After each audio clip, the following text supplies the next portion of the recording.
Hello बच्चों, मैं भगवान साय गोरा और आप जुड़ चुके हैं सेंटेशन ग्रुप के यूट्यूब चैनल पर। बच्चों, हम लास्ट क्लास में बहुपद के बारे में पढ़ रहे थे। वहाँ पे हमने देखा कि कौन से बहुपद होते हैं जिनको रेखिक बहुपद बोला जाता है, या द्विघाती बहुपद बोला जाता है, या त्रिघाती बहुपद बोला जाता है। उसके अलावा हमने एक पदीय बहुपद, द्विपदीय बहुपद, त्रिपदीय बहुपद, इनके बारे में भी वहाँ पर डिटेल में डिस्कस किया। अब आज हम यहाँ पर बहुपद के मान के बारे में डिस्कस करेंगे, बहुपद के शून्य के बारे में डिस्कस करेंगे। उसके अलावा अगर टाइम मिला तो हम साथ में जो आपकी शेषफल प्रमेय होती है उसके बारे में भी डिस्कस करेंगे। तो यहाँ पर देखो आप कि बात करें हम बहुपद के मान के,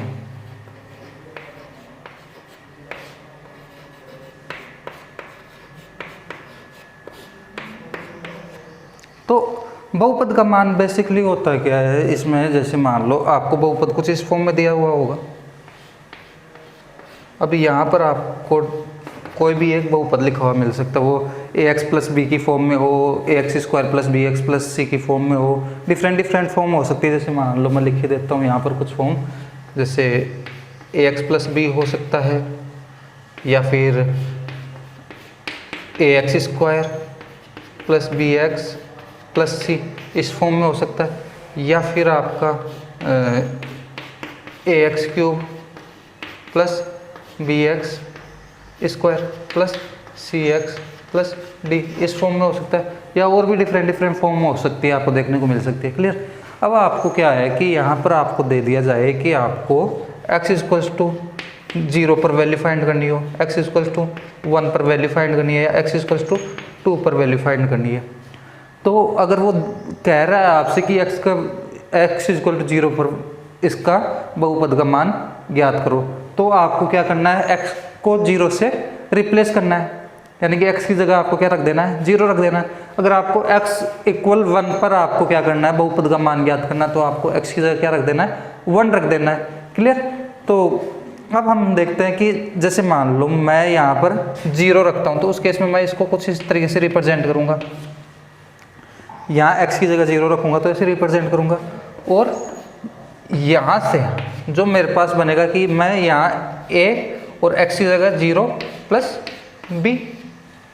ठीक है। अब ये 0 केवल रिप्रेजेंट करने का तरीका यहाँ पर कि मैं इसकी जगह रख रहा हूँ, तो ये रिप्रेजेंटेशन है। यहाँ इसको कुछ नहीं करना है, ऐसा नहीं है कि आप इसको 0 से इसको मल्टीप्लाई कर दो और 0 हो जाए, ऐसा नहीं करना है। ऐसा यहाँ पर करना है कि आप 0 को a से मल्टीप्लाई करोगे तो क्या हो जाएगा, ये 0 प्लस b, और 0 प्लस बी क्या होता है आपका b।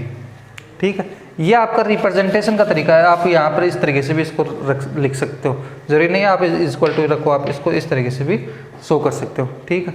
यानी कि ये केवल रिप्रेजेंटेशन करने का तरीका है, एक्चुअल में वैल्यू आपको ये वाली देखनी है। अब जैसे मान लो मैं इसमें रखूँ तो P0 इसके लिए क्या होगा, यहाँ पर मैं x स्क्वायर की जगह 0 रखूँगा, उसके बाद x की जगह 0 रखूँगा प्लस c। क्लियर।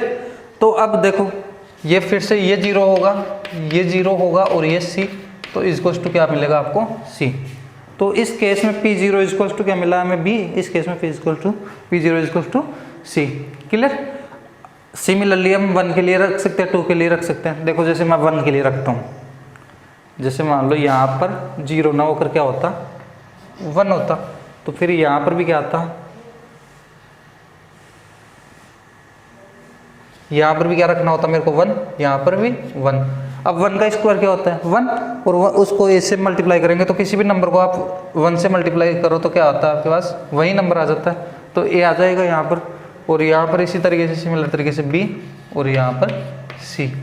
देखो जब हमने यहाँ पर 0 रखा था, इसी केस की बात कर रहा हूँ, तो हमारे पास क्या आ रहा था, c आ रहा था, और जब मैं 1 रख रहा हूँ तो a प्लस बी प्लस सी। अगर मैं 2 रखूँगा तो कुछ और वैल्यू आएंगे डिफरेंट। जैसे 2 रखूँगा तो यहाँ 2 का स्क्वायर होता है 4, तो इसका कोएफिशिएंट क्या आ जाएगा, 4 आ जाएगा। यहाँ 2 तो यहाँ 2 आ जाएगा। जैसे मैं लिख भी देता हूँ कि P2 रखता है यहाँ पर, तो क्या होता, a 2 square plus b 2 plus c। यहाँ 2 का square 4a plus 2b plus c। तो यहाँ से आपको नजर आ रहा है कि P0 पर यानी x इक्वल टू 0 पर बहुपद का मान c होगा, x इक्वल टू 1 पर बहुपद का मान a प्लस बी प्लस सी होगा, और x इक्वल टू 2 पर बहुपद का मान 4a प्लस 2b प्लस सी होगा। ऐसे आपको डिफरेंट मान देखने को मिल सकते हैं। क्लियर है? अब बहुपद के मान में आपको एक चीज़ देखने को मिलेगी कि कई बार क्या होगा, जब आप किसी बहुपद में किसी नंबर को आप रख रहे हो, उसके बाद आपको देखने को मिलेगा कि जब आप उसको कैलकुलेट करते हो, आप उसको जोड़ते गुणा या भाग करते हो, उसके बाद में आपको क्या देखने को मिलेगा कि जो मान होगा वो जीरो जाए, यानी बहुपद का मान क्या हो रहा है, जीरो। तो उस केस में हम जिस वैल्यू को रख रहे हैं उस वैल्यू को बोला जाता है शून्यक। थोड़ा सा मैं भी बताऊंगा तो और अच्छे से समझ में आएगा। तो यहाँ पर जैसे देखो,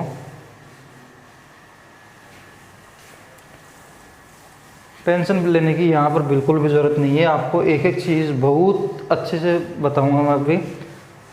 तो यहाँ पर देखो, जैसे मान लो मेरे पास यहाँ पर लिखा हुआ होता P0 इक्वल्स या Px equals to 2x minus 2। ठीक है, 2x माइनस 2। अब देखो मुझे बोला जाए कि x इक्वल्स टू 1 पर इसका मान निकालना है, तो x इक्वल्स टू 1 पर जब मैं मान निकालूंगा तो यहाँ पर देखो P1 जैसे ही रखूँगा, यहाँ पर 2 1 माइनस 2, ये हो जाएगा 2 माइनस 2 इक्वल्स टू 0। यानी कि यहाँ पर देखो 1 रखने पर जो आपका जो वैल्यू आ रही है, जो बहुपद का मान आ रहा है, वो कितना आ रहा है, 0 आ रहा है। 2 माइनस 2 0। तो किसी भी वैल्यू पर अगर बहुपद का मान किसी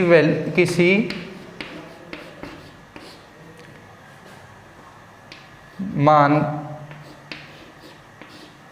या किसी संख्या के लिए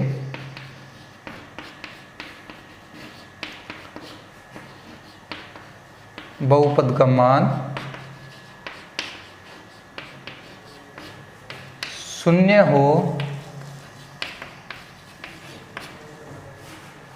तो उस संख्या को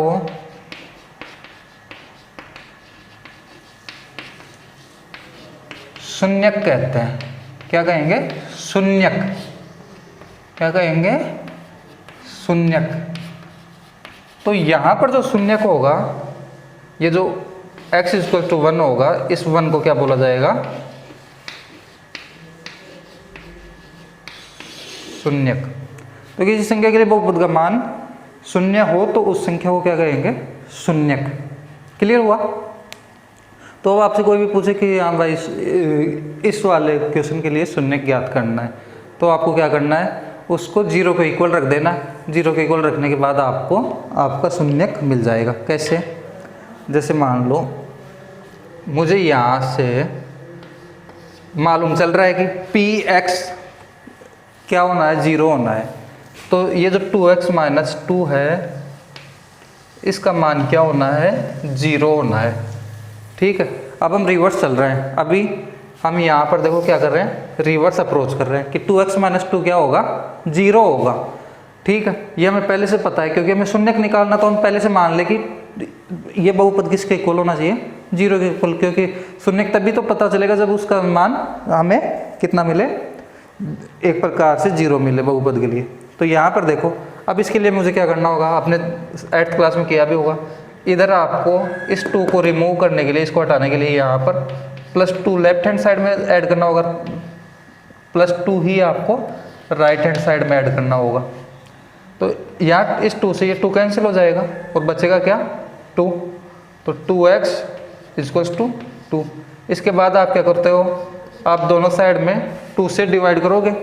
तो यहाँ से क्या करोगे आप, 2x divided by 2 equals to 2 divided by 2, x equals to 1। तो यहाँ देखो x इक्वल्स टू 1 आ गया, यानी कि आप रिवर्स अप्रोच करके भी आप शून्यक निकाल सकते हो। ठीक है, अभी इसके ऊपर बेस्ड हम कुछ क्वेश्चन भी प्रैक्टिस करने वाले हैं। तो आपको समझ में आया होगा कि हम क्या कर सकते हैं शून्य निकालने के लिए। तो ये तो हमारे पास एक जो हमने क्वेश्चन अज्यूम किया उसके अकॉर्डिंग फाइंड किया।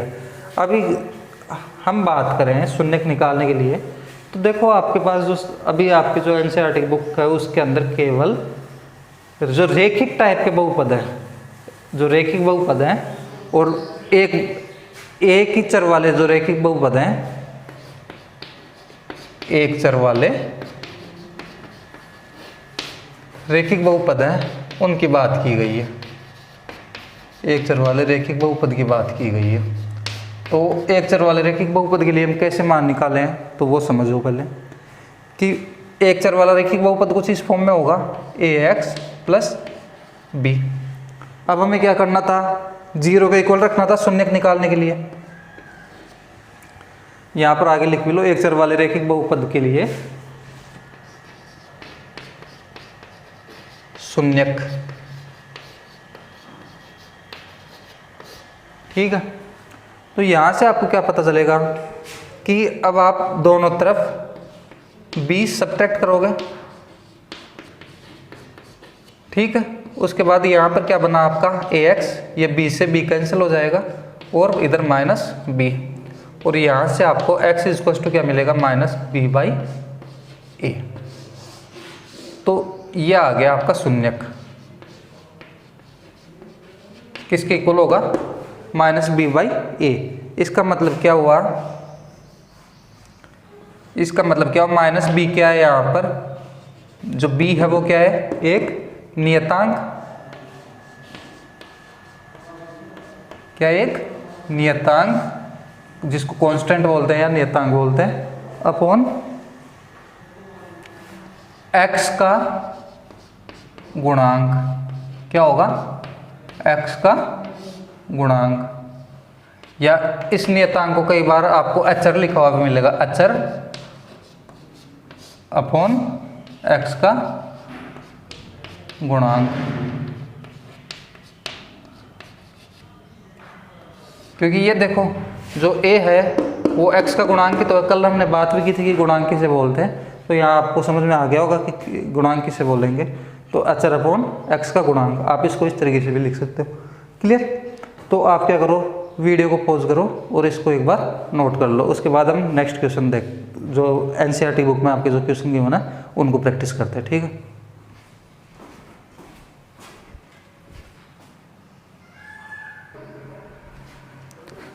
तो यहाँ पर देखो आप कि हमें क्या फाइंड करना है, यहाँ पर P0, P1 और P2 याद करना है। किसके लिए, Pt equal to 2 plus T plus 2t square minus 2t cube और Px equal to x minus 1 and x plus 1 के लिए। तो पहले हम इस इधर वाले की बात करें, इधर वाले की बात करें, जब हम जैसे P0 की बात करेंगे तो 2 प्लस t की जगह क्या होगा 0 प्लस इसमें भी t स्क्वायर की जगह क्या होगा 0 का स्क्वायर 0 और इससे मल्टीप्लाई करोगे तो ये भी क्या हो जाएगा 0 और ये भी क्या हो जाएगा 0। तो यहाँ से आपको आंसर मिल गया 2। जैसे आप 1 रखते हो तो ये तो 2 रहेगा, इसके बाद t की जगह आप 1 रखोगे तो 1 प्लस इसमें t की जगह 1 रखोगे तो 1 का स्क्वायर भी क्या होगा 1, तो 1 को 2 से मल्टीप्लाई करोगे 2 माइनस यहाँ भी आप जब करोगे t क्यूब की जगह 1 रखोगे तो ये 1 हो जाएगा, 1 को 2 से मल्टीप्लाई करोगे बनेगा 2, इस 2 से ये 2 कैंसिल होगा, 2 और 1 आपको मिलेगा 3। अब आप 2 रख के देखो तो यहाँ पर देखो कि मैं जैसे 2 रखता हूँ तो यहाँ तो 2 जो क्वेश्चन में गिवन है वो है, फिर यहाँ पर 2 हमने रखा, इसके बाद 2 और यहाँ पर क्या होगा 2 का स्क्वायर माइनस 2 का क्यूब। तो यहाँ देखो क्या बनेगा 2 प्लस ये देखो 2 का स्क्वायर कितना होता है 4 और 4 इंटू 2 कितना होता है 8। यहाँ पर देखो क्या होगा 2 का क्यूब कितना होता है 8 और 8 इंटू 2 16। तो यहाँ से आपको क्या समझ में आ रहा है कि देखो इनको ऐड करते हैं, जैसे 2 and 2 4, 4 and 8 12 माइनस 16, ऐसा करने पर आपको क्या मिलेगा -4। क्लियर। तो यहाँ से आपको समझ में आ गया क्या होगा। अब हम इस वाली तरफ चलते हैं, इसमें देखो जैसे ही आप 0 रखोगे तो क्या होगा 0 माइनस 1 0 प्लस 1। क्या हुआ यहाँ पर 0 माइनस 1 क्या बना -1 और ये +1।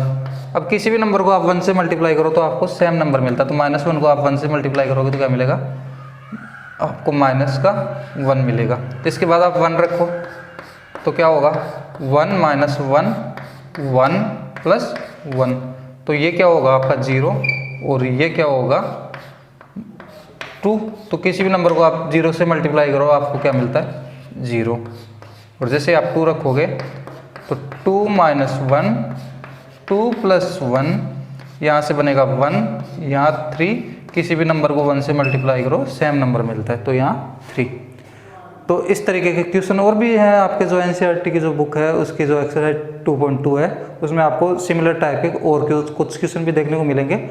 आप उनको भी क्या करोगे खुद से सोल्व करोगे और होम असाइनमेंट के साथ उसको सबमिट करवाओगे। ठीक है, तो अभी आप वीडियो को पॉज करके इसको नोट कर लो, फिर हम नेक्स्ट टाइप का क्वेश्चन देखते हैं।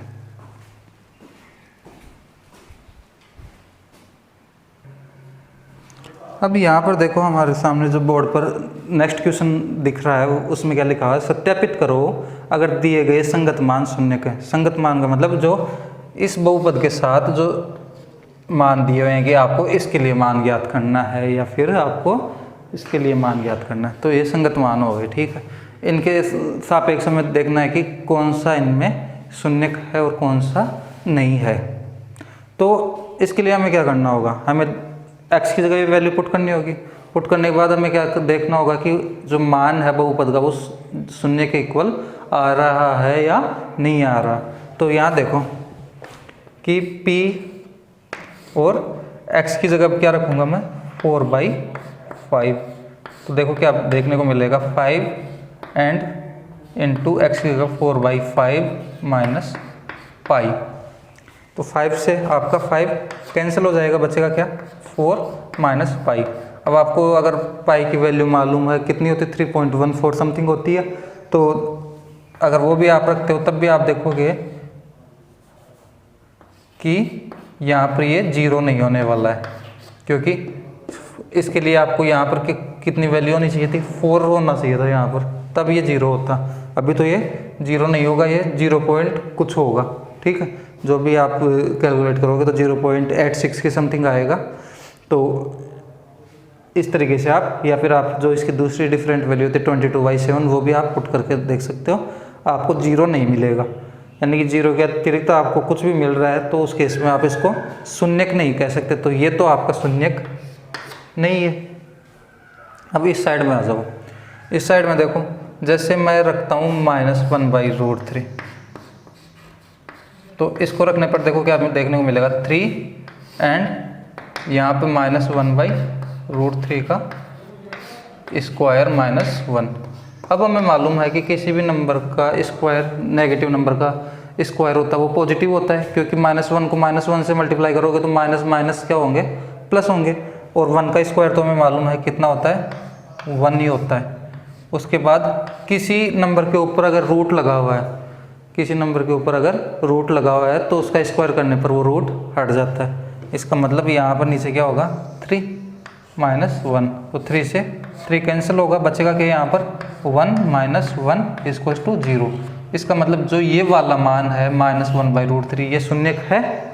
ये क्या है शून्यक है। अब हम सेकंड जो वैल्यू है वो पुट करके देखते हैं, p 2/√3।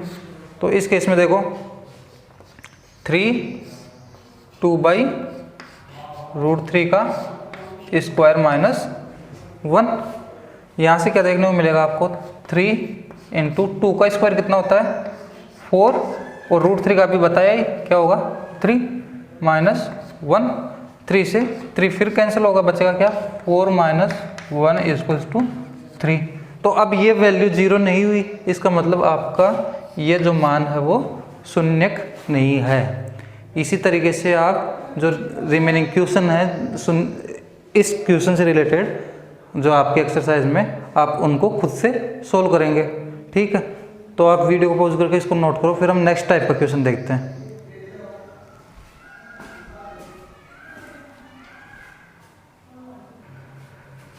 तो यहाँ पर आप अब जो आपका जो नेक्स्ट क्वेश्चन क्या लिखा हुआ है, बहुपद का शून्यक ज्ञात करो। तो हम इसको समझने की कोशिश करते हैं।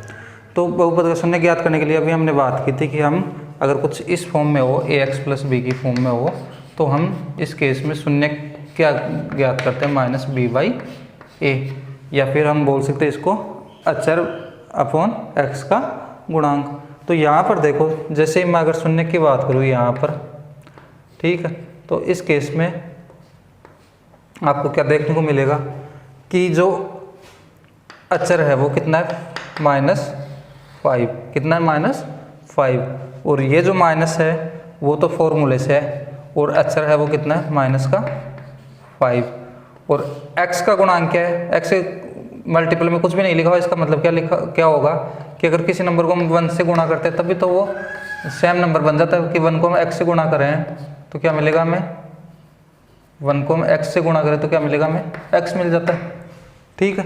तो इसका मतलब इसके गुणा में 1 होगा। तो इसका मतलब क्या हुआ कि माइनस को माइनस से जब हम मल्टीप्लाई करते हैं तो कितना होता है, प्लस होता है। तो यहाँ पर ये बन जाएगा प्लस का 5, और किसी भी नंबर को आप 1 से डिवाइड करो सेम नंबर आपको मिलता है। तो यहाँ पर x = क्या आ गया, 5 आ गया। सिमिलरली आप यहाँ पे आओ, यहाँ पे x = आपको क्या देखने को मिलेगा कि माइनस का साइन तो फॉर्मूले से आएगा ही, उसके बाद अचर क्या है, 5/2। अब सिमिलरली आप यहाँ पे आओ, x = क्या होगा, अचर क्या है, कुछ भी नहीं लिखा हुआ आगे, तो इसका मतलब वहाँ पर कुछ, इसको ऐसे लिख सकते हैं 0, इसमें कोई चेंज आएगा नहीं, ठीक है। कि किसी भी नंबर में आप 0 ऐड करो उस वैल्यू में कोई चेंजेस आता नहीं, इसका मतलब यहाँ पर 0 होगा अचर। और उसको हम किससे डिवाइड करेंगे, साथ में माइनस का साइन तो है, -0/3, इसका मतलब ये क्या हो जाएगा, 0। तो ये समझ में आया होगा आपके कि किस तरीके से हम शून्यक ज्ञात करते हैं। तो किस तरीके से हम बहुपद का मान और शून्य ज्ञात करते हैं, इसको हमने डिस्कस कर लिया। अब हम नेक्स्ट टॉपिक पर चलते हैं, जिसको बोला जाता है शेषफल प्रमेय।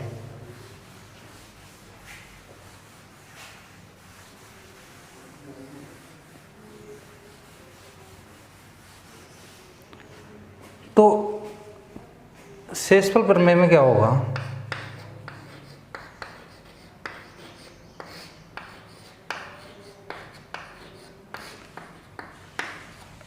शेषफल प्रमेय में आपको 2 डिफरेंट टाइप, आपको पहले तो शेषफल प्रमेय से पहले आपको जो भाजकता का नियम होता है, क्या होता है, भाजकता का नियम, उसके बारे में चर्चा करते हैं। भाजकता का नियम आप बिल्कुल छोटी क्लासों से ये पढ़ते आ रहे होगे, इसको एक बार फिर से ऑब्जर्व करते हैं। तो देखो, मेरे पास मान लो कोई नंबर है, जैसे 11 है, और इसको मेरे को 3 से क्या करना है, भाग देना है। 11 में 3 का भाग देना है, तो कितने टाइम जाएगा, 3 टाइम। कितने टाइम जाएगा, 3 टाइम। कितना आएगा यहाँ पर, 9। अब आएगा आपके पास 2। अब आप इस 2 को 3 से डिवाइड कर नहीं सकते हो। अगर मैं एक पूर्ण संख्याओं की बात कर रहा हूँ, उस केस में आप इस 2 को 3 से डिवाइड नहीं कर सकते हो, कि जिससे एक पूर्ण संख्या है। इसका मतलब ये क्या रह गया, शेषफल। यह आ गया आपका भागफल, यह आ गया आपका भाज्य, और ये भाजक, ठीक है। ऐसे ही देखा होगा आपने छोटी क्लास में बिल्कुल। तो इसका मतलब क्या हुआ कि मैं इसको किसी एक फॉर्मूले की फॉर्म में लिख सकता हूँ क्या। तो यहाँ पर देखो, मैं जैसे ही भाजक को भागफल से गुणा करता हूँ, मेरे पास ये 9 आता है, ठीक है। और उस 9 में मैं ये 2 जोड़ता हूँ, तब मेरे पास 11 आता है। यानी कि मेरे को भाजक को भागफल से गुणा करने के बाद उसमें शेषफल ऐड करना पड़ रहा है। यानी कि यहाँ देखो, भाजक गुणा भागफल प्लस शेषफल इक्वल्स टू भाज्य। ये चीज़ क्लियर हुई होगी कि हमें अगर भाज्य निकालना हो तो हम क्या रखेंगे, भाज्य गुणा भागफल प्लस शेषफल। क्लियर। तो ये हो जाएगा अपना भाजकता का नियम। अभी हम शेषफल प्रमेय पर जाने से पहले कुछ और चीज़ें देखते हैं।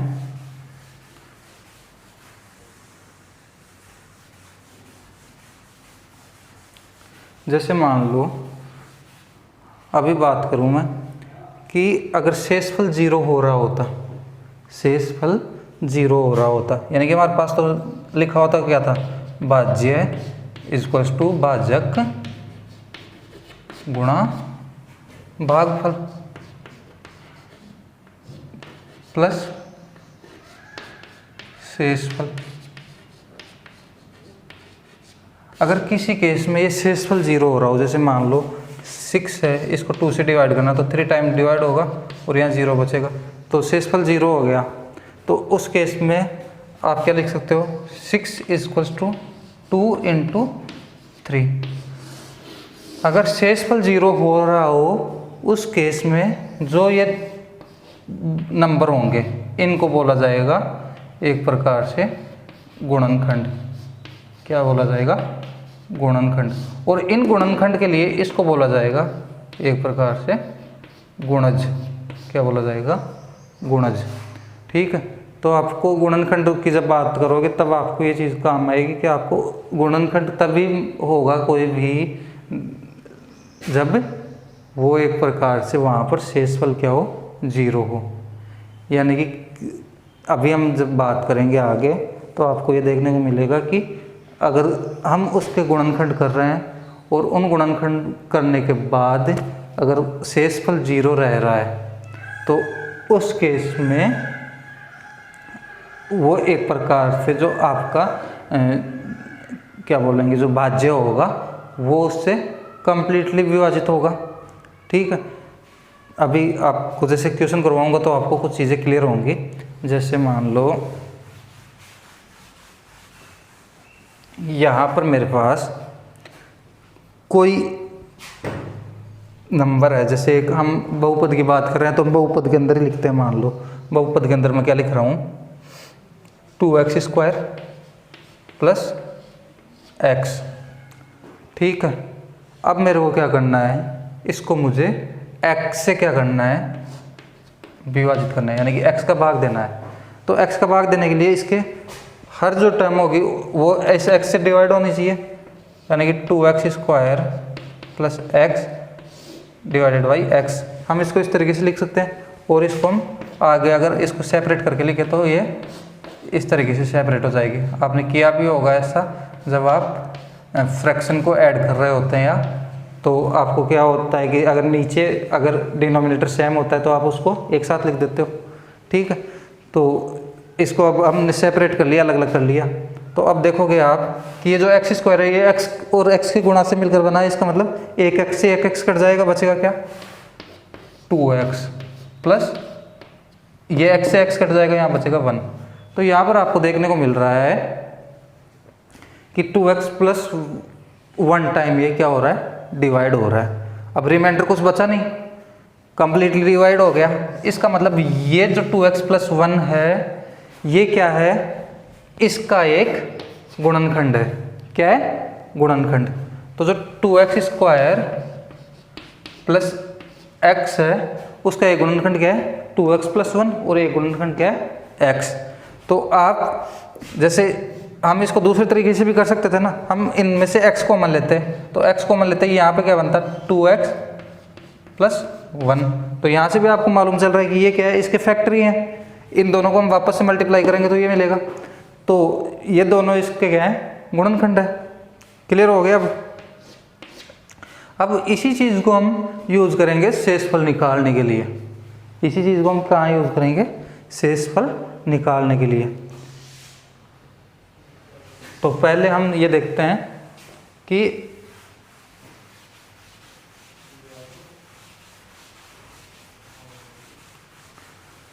जैसे मान लो ये तो कब थी बात, जब शेषफल 0 आ गया हमारे पास। ऐसा भी तो हो सकता था 3x² माइनस 2x प्लस 1।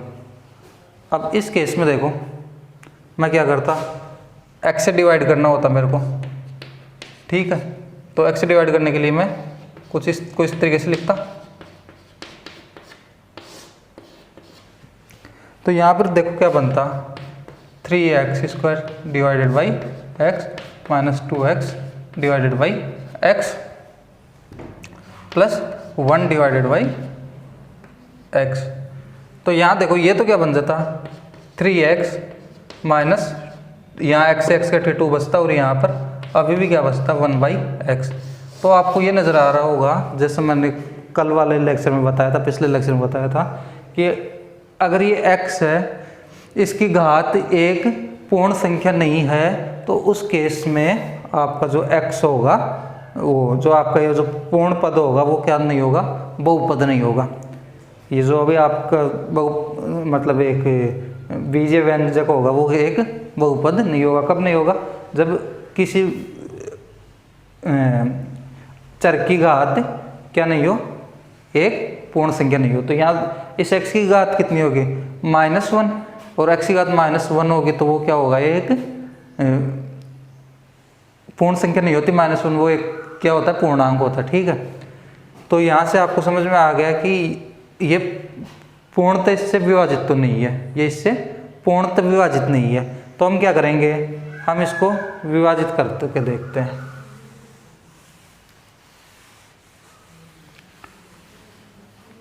तो यहाँ पे क्या बनता कि मैं अगर इसमें से x कॉमन लेता, तो यहाँ देखो इसमें से तो आ जाता x कॉमन 3x, ठीक है, -2, लेकिन ये 1 क्या रहता, अभी सेपरेट इसको ऐसे कैसे रख रहा हूँ। इसका मतलब क्या हो गया, ये तो भाजक और भागफल का काम तो ये दोनों कर जाएंगे, यानी कि ये भागफल हो जाएगा, ये भाज्य हो जाएगा, लेकिन ये जो बच गया वो क्या होगा, शेषफल। ये क्या रहेगा, शेषफल। क्लियर हुआ यहाँ तक कि शेषफल कौन सा रहने वाला है, ये वाला। अब इसमें होता क्या है कि जैसे मान लो मुझे क्या करना था, मुझे जैसे यहाँ पे अभी फॉर्मूला पढ़ा था हमने, भाज्य इक्वल टू भाजक गुणा भागफल प्लस शेषफल। अगर ये सोचो, अगर ये किसी तरीके से 0 हो जाए, ये क्या हो जाए, किसी तरीके से 0 हो जाए, तो यहाँ जो भी नंबर होगा भाज्य में वो किसके इक्वल हो जाएगा, शेषफल के। किसके बराबर हो जाएगा, शेषफल के। तो ये चीज़ हमारे काम आने वाली है कि हम इस टर्म को क्या बना दें, 0, और इस टर्म को 0 बनाने के लिए हमें क्या करना होगा, किसी एक को इनमें से 0 करना होगा, क्योंकि किसी एक को 0 कर दें तो वो दूसरे से गुणा होकर क्या हो जाएगा, 0 हो जाएगा। यानी कि मैं अब इन जो बीजीय व्यंजक होंगे उनमें जो भाजक होगा इसको मैं क्या कर देता हूँ, 0 कर देता हूँ। क्या कर देता हूँ, 0। तो मुझे क्या मिल जाएगा, फिर शेषफल मिल जाएगा। और जब मैं भाजक को 0 कर रहा हूँ तो वहाँ पर जो x की वैल्यू रख रहा हूँ वो वैल्यू मुझे भाज्य में भी रखनी होगी। यानी कि मैं कुल मिलाकर भाजक को 0 बनाने के लिए क्या कर रहा हूँ, वो देखो पहले। भाजक को 0 बनाने के लिए क्या कर रहा हूँ, यहाँ पर मैं क्या करूँगा, x इक्वल टू क्या रखूँगा, 0 रखूँगा। तो इस केस में देखो क्या होगा, यहाँ पर 3x की जगह क्या हो जाएगा, 0, -2x की जगह 0 प्लस 1। ठीक है, क्योंकि ये जो भाजक है वो तो 0 होना ही है। तो उस केस में मैं भाज्य में भी क्या रख रहा हूँ, वो संख्या रख रहा हूँ जिससे भाजक 0 हो जाए। ठीक है, तो भाजक 0 करने के लिए जो संख्या रखी है वो ये वाली है। तो यहाँ से आपको क्या देखने को मिलेगा कि यहाँ पर ये 3 को जब आप 0 से गुणा करोगे तो ये 0, -2 को 0 से गुणा करोगे 0 प्लस 1। तो यहाँ से देखो क्या आ गया, इक्वल्स टू 1। ये क्या आ गया आपका, शेषफल। ये क्या आ गया आपका, शेषफल। अभी इसके बारे में हम थोड़ा सा और डिस्कस करेंगे कि किस तरीके से हम शेषफल फाइंड करते हैं। उसके लिए आपको नेक्स्ट क्लास का वेट करना होगा। तब तक के लिए ओके एंड गुड बाय।